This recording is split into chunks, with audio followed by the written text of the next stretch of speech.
उस शाम काफ़ी तेज़ बारिश हो रही थी। दूसरी मंजिल पर वाक़ मेरी ख्वाबगाह में बहुत बड़ी खिड़की से टकराती बारिश का शोर, शीशों पर बहते पानी की बूंदें और हल्की सी ठंडक के माहौल में मैंने स्वेटर पहन ली।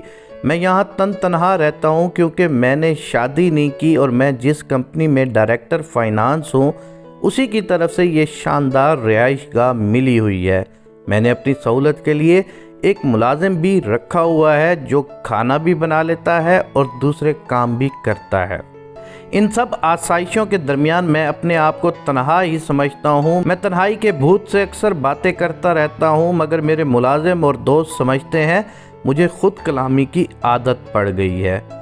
मैं खिड़की के पास खड़े होकर बारिश और नीचे नज़र आने वाले बागीचे का नज़ारा कर रहा था कि मेरा मुलाजिम हल्की आवाज़ में दस्तक देकर अंदर आया और कहने लगा, मुश्ताक साहब आए हैं और कह रहे हैं उनको अचानक अपने गांव जाना पड़ गया है, इसलिए कुछ रकम उधार चाहिए। मैंने रकम पूछी और बाहर निकलकर मुश्ताक साहब को देकर रुखसत किया। अंदर आया तो मेरे मुलाजिम ने कहा, सर एक बात पूछूं, नाराज़ तो नहीं होंगे? मैंने कहा पूछो। तो उसने कहा, आपके बारे में लोग कहते हैं कि आप उधार बहुत देते हैं और कभी वापस भी नहीं मांगते। अगर कोई वापस ना करे तो भी खामोश रहते हैं, ऐसा क्यों है? उधार तो वापस करने के लिए होता है। हाँ यार, वही तो कर रहा हूँ, अपने ऊपर वाजिबुल अदा कर्ज को उतारने की कोशिश कर रहा हूँ, मैंने खोए हुए लहजे में कहा, जो उतरने का नाम ही नहीं ले रहा। कौन सा कर्ज सर? आपके ऊपर भी कोई कर्ज हो सकता है, दिल इस बात को नहीं मानता, उसने मुतहय्यर लहजे में कहा। मैंने कहा, हाँ यार, बस मुझ पर कुछ कर्ज है, इतना कि सारी ज़िंदगी भी उतारता रहूं तो भी नहीं उतर पाएगा। मैंने कहा तो मुलाजिम ने मुझे ऐसे देखा जैसे मेरा ज़हनी तवाज़ुन दुरुस्त ना हो और मुझे हमदर्दाना नज़रों से देखता हुआ बाहर निकल गया। वो गया तो मेरा जहन मुझे बरसों पीछे मेरे गांव ले गया। हर साल की तरह इस साल भी उस मनहूस मौका ने आना ही था और आ ही गया। जब हम स्कूल से अपने अपने नतीजे के कार्ड लेकर घर पहुँचे, हर साल की तरह नाज के नंबर मेरे नंबरों से 100-150 ज़्यादा ही थे। हर साल की तरह नाज की बाजी ने मेरी अम्मा के सामने मेरे नंबरों का सुनकर कहा, लड़के होते ही बेपरवाह है, वरना तेरा पुत्र मेरी नाज से कहीं ज़्यादा ज़हीन है। ये सुनते ही नाज ज़ेरे लब इतना थोड़ा सा मुस्कुराई कि सिर्फ मैं ही देख सका और नीचे देखते हुए हल्की आवाज़ में खुद कलामी की लापरवाह। उसके ये अल्फाज मेरी अना को बड़ी ठेस पहुंचाते, पर मैं कर कुछ नहीं सकता था और मेरी इस बेबसी की कई वजूहात थीं। मेरा जेब खर्च अक्सर ख़त्म रहता था और उधार के बहाने मैं उससे कुछ ना कुछ हथिया लेता था और मेरा पक्का इरादा होता कि बड़े होने के बाद जब नौकरी करता तो पहली ही तनख्वाह में उसका उधार उसको वापस कर देता। कभी कभार जब कभी मर्ज़ी का सालन ना पकने पर खाना खाने से इनकार करता। वो कभी कभार घर से अपनी गोश्त का या मछली पका हुआ सालन ले आती और सबसे बड़ी वजह ये थी कि मैं और वो शाम मेरे अब्बा से फ्री ट्यूशन एक साथ पढ़ते और उसकी एक छोटी सी शिकायत मेरे चेहरे पर बड़े बड़े नक्शो निगार बना सकती थी। हमारे घर भी साथ साथ थे और बरादरी करीबी रिश्तेदार भी था। उसके अब्बा और मेरे वालिद दोस्त भी थे और रिश्तेदार भी थे। इसी तरह मेरी वालदा और उसकी बाजी सगी बहनों जैसा प्यार रखती थी। उसके और मेरे अब्बा ने अगले साल खूब दोस्ती निभाई। पहले मेरे अब्बा जान अचानक बीमार हुए और एक रात अल्लाह मियाँ के यहाँ चले गए। कुछ माह बाद उसके अब्बा भी एक हादसे में अचानक ही इंतकाल कर गए। 2-4 माह बाद ही हम दोनों ख़ानदान की सारी खुशियाँ, सारी मुस्कुराहटें फीकी पड़ गईं। कभी आटे का मसला तो कभी घी नहीं, कभी कपड़ों तो कभी जूतों की रकम।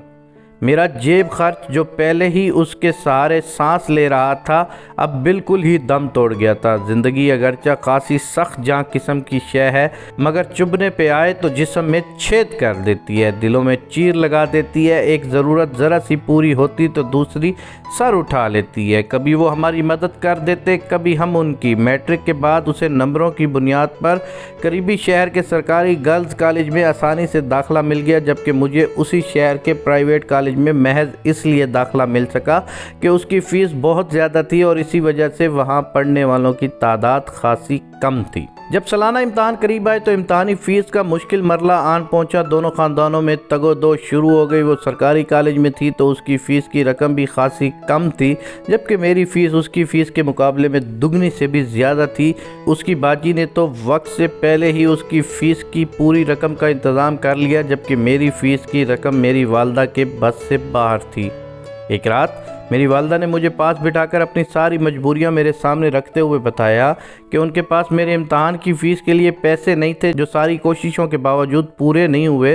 फिर बताया कि पुत्र, रब की मर्ज़ी शायद यही है कि तू तालीम छोड़ दे। अम्मा ना भी बताती तो भी सब कुछ अयां था मेरे सामने। अगरचे मैं कोई शानदार तालिब इल्म नहीं था, न कभी तालीमी मैदान में किसी शानदार कारकर्दगी का हामिल, मगर जहाँ मुझे मेरी तालीम के खात्मे ने अंदर से तोड़ा, वहीं मुझे उस ख्याल ने भी हिला के रख दिया कि अब नाज तालीम जारी रखकर मुझसे ना सिर्फ आगे निकल जाएगी, बल्कि मेरी और उसकी दुनियाओं के बीच एक दीवार खड़ी हो जाएगी। मैं सारी चौकड़ियाँ भूल गया और बस घर पड़ा रहता या खेतों में घूम फिर कर शाम कर लेता। 2-3 दिन गुजरे तो अम्मा ने मुझे खुशखबरी सुनाई कि मेरी फ़ीस का इंतज़ाम हो गया है। मैं सुबह कॉलेज गया और फ़ीस जमा करवा दी और फिर पहली बार सब कुछ भूल कर इम्तिहान की तैयारी में जुट गया। मैं पास भी हो गया और मुझे यूनिवर्सिटी में दाखिला भी मिल गया, पर मुझे शहर के हॉस्टल में रहना पड़ा क्योंकि रोज़ाना घर आना जाना नामुमकिन था। इसी दौरान 2 बड़ी तब्दीलियां मेरी ज़िंदगी में आईं। एक तो नाज के बारे में पता चला कि उसने पढ़ाई छोड़ दी है। सच तो ये है कि मुझे उसका बहुत दुख हुआ। वो बहुत ज़हीन, मेहनती और शानदार तालीमी रिकॉर्ड की हामिल थी। अब उससे मुलाकात कम ही हो पाती थी क्योंकि मैं हर हफ्ता गाँव नहीं जा सकता था। यूनिवर्सिटी में ना सिर्फ पढ़ाई मुश्किल थी, बल्कि हर अच्छी यूनिवर्सिटी की तरह इस यूनिवर्सिटी में भी साल के आगाज़ में तलबा और तालबात में इनफरादी और ग्रुपों की सतह पर तालीमी मैदान में सबकत की बुनियाद पर मुकाबला शुरू हो गया। इसलिए अक्सर वीकेंड पर भी पढ़ाई और प्रेजेंटेशन बनाने में गुजर जाते थे। मैंने जी भर के मुकाबले किए और अपनी कामयाबियों के झंडे गाड़े और फिर एक शानदार डिग्री लेकर यूनिवर्सिटी से निकला तो मुल्क की बहुत ही मशहूर अकाउंट एंड ऑडिट फर्म ने ख़ुद ही मुझे इंटर्नशिप की पेशकश की और इंटर्नशिप की कामयाबी के बाद इसी फर्म में मुझे एक शानदार ओहदे की पेशकश हुई और आज मैं उसी फर्म में डायरेक्टर फाइनेंस हूँ। मेरी वालदा इस जहाँ से रुखसत हो गई हैं, इसलिए अब गाँव बहुत कम जाता हूँ। हाँ, जब बहुत साल पहले आखिरी बार मैं वालदा से मिला था तो कई दिन गांव में रहा था। नाज की शादी हो गई थी और किसी और शहर में रहती थी। एक रात बातों बातों में नाज का जिक्र भी आया तो पता चला कि उसका शोहर आदात का बहुत सख्त और कम पढ़ा लिखा था। कम आमदनी की वजह से उसके घर एक तनाव रहता है और वो नाज पर कभी कभार हाथ भी उठाता है। मुझे बहुत अफसोस हुआ तो वालदा से कहा, काश नाज ने पढ़ाई ना छोड़ी होती तो उसकी शादी किसी बेहतर इंसान से मुमकिन होती। ये सुनते ही वालदा ने मुझे बहुत दुख भरी नज़र से देखते हुए पूछा, तुम्हें पता है आखिर नाज ने पढ़ाई छोड़ी क्यों? और ये तो कभी मैंने सोचा ही नहीं था। क्यों अम्मी, आप ही बता दें। फिर अम्मी ने जब मुझे बताया तो मुझे लगा मेरे पाँव के नीचे से ज़मीन सिरक रही है और मैं किसी दरख्त के टूटे हुए पत्ते की तरह हवा में मुअल्लिक हो गया हूँ। अम्मी कह रही थी, तुम्हें याद तो होगा कॉलेज की इम्तहानी फ़ीस जो तुम्हारे पास नहीं थी, तो मैंने फ़ैसला कर लिया था कि तुम्हारी तालीम छुड़वा दूँगी। हाँ अम्मी, ये तो याद है। और अगले ही दिन आपने कहीं से मेरी फ़ीस का इंतज़ाम कर लिया था और मेरा दाखिला हो गया था। पुत्र, वो इंतज़ाम मैं नहीं कर सकी थी। नाज ने अपनी फ़ीस के पैसों से तुम्हारी फ़ीस के पैसे मुझे दे दिए थे और उसके पास अपनी फ़ीस के पैसे नहीं बचे तो उसका दाखिला नहीं जा सका। शनाके की आवाज़ के साथ ही मेरे अंदर का बुत पाश पाश हो गया। मेरे अंदर का इंसान टूट के रेजा रेजा हो गया। अब मैं अपने आप से भी आंख नहीं मिला सकता। कोई भी कर्ज मांगे तो ना नहीं कह सकता, मगर वो कर्ज है कि उतरता ही नहीं है।